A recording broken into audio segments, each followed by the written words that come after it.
Olá, eu me chamo Cláudio Ulisses e nós vamos estudar nesse bloco os fundamentos da contabilidade. E para isso nós destacamos 4 aulas, 4 assuntos. O primeiro, nós vamos falar sobre os objetivos da contabilidade. Em seguida, vamos falar da classificação da contabilidade, a questão do patrimônio. E, por fim, nós vamos separar 2 tópicos, um para falar sobre os usuários internos da contabilidade e, finalmente, os usuários externos da contabilidade. Nós vamos falar aqui brevemente, mas colocamos para vocês uma bibliografia que pode, sem sombra de dúvidas, complementar e ampliar a sua visão dos tópicos que estão sendo aqui apresentados. Muito bem. Costuma-se dizer que a contabilidade é a linguagem dos negócios, ainda mais porque a contabilidade está internacionalizada. Então, os procedimentos, as metodologias, as políticas, as práticas que as empresas adotam, elas são comparáveis com as de outros países. De modo que eu, aprendendo contabilidade aqui, estudando contabilidade aqui no Brasil, é claro que tem a questão do idioma e que pode ter uma questão cultural, tributária lá diferente, mas boa parte dos procedimentos que nós aprendemos aqui são os mesmos adotados e aplicados em qualquer outro país, em qualquer outra empresa de outro país. Por isso é que se diz que é a linguagem dos negócios. E uma outra forma de analisar a contabilidade é entendendo-a como uma ciência, a contabilidade é uma ciência, que estuda o patrimônio de um negócio, de uma empresa. E esse conceito de patrimônio, ele é muito importante para a contabilidade. Muito bem. Qual é o objetivo, então, da contabilidade? Sabedor de que é a linguagem dos negócios e que tem como propósito analisar o patrimônio, então o objetivo é prover aquelas pessoas que querem informações sobre uma empresa, sobre um empreendimento, de informações úteis que possam ajudá-las na tomada de decisão. Essas pessoas, que podem ser muitas, elas são denominadas de usuários, são usuários da informação contábil. Então, o objetivo básico da contabilidade é prestar informações úteis a esses usuários, ajudando-os a entender melhor a empresa, os negócios, ter uma compreensão mais abrangente sobre quais os rumos que aquele empreendimento, que aquele negócio pode ter, quais são as variáveis que podem afetá-lo e, assim, tomar uma decisão com uma forma mais consistente, não puramente por achar que é bom, mas porque tem informações e números que podem consolidar isso. Muito bem, como a contabilidade vai ajudar essas pessoas?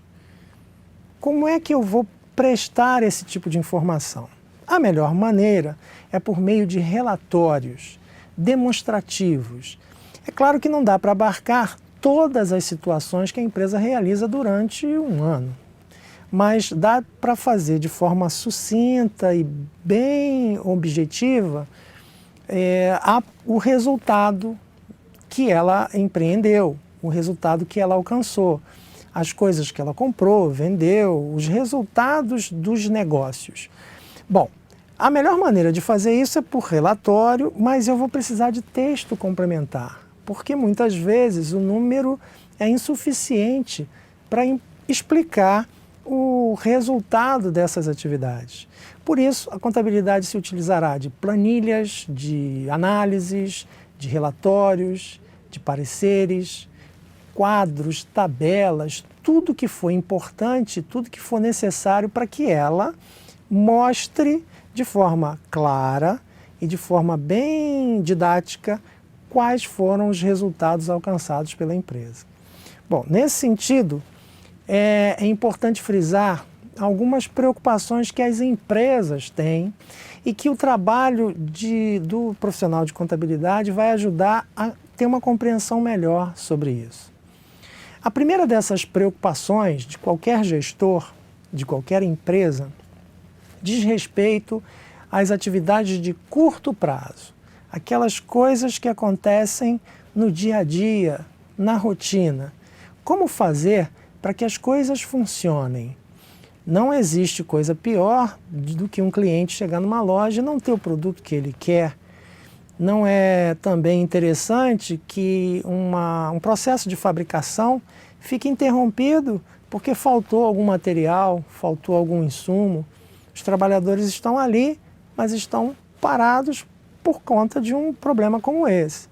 Então, é necessário que você tome conta para que os processos e os procedimentos da sua rotina do dia a dia estejam funcionando a contento, para que você possa aproveitar toda essa disposição de materiais, de pessoas e de recursos.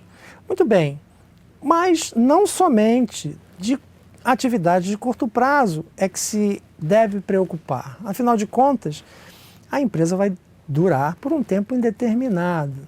E é importante que eu pense que a máquina que eu tenho hoje, em algum tempo lá no futuro, ela vai precisar ser substituída. E quando fazê-la? Só quando começar a dar defeito? Não. Eu devo fazer um planejamento antes. Então, tomar conta das coisas do curto prazo é fundamental, mas não esquecer das preocupações de maior prazo, de longo prazo, é também fundamental.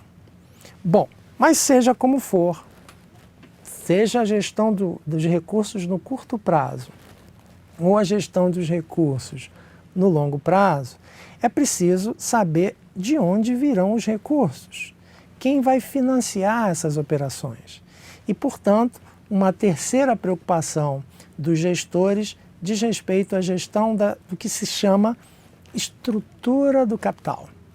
Gerir a estrutura do capital é saber exatamente de onde virão os recursos para municiar tanto o curto prazo, as atividades do dia a dia, quanto o longo prazo, aquelas preocupações que eu preciso ter hoje para resolver de forma mais adequada eventos e situações que vão acontecer no futuro. Então, como se pode observar, a contabilidade tem essa importância porque ela ajuda a verificar não somente as coisas que estão acontecendo no momento, mas também é um auxílio fundamental para projeções, para análises projetivas de coisas que a empresa pode empreender, de situações que ela pode buscar, resultados que ela pode alcançar.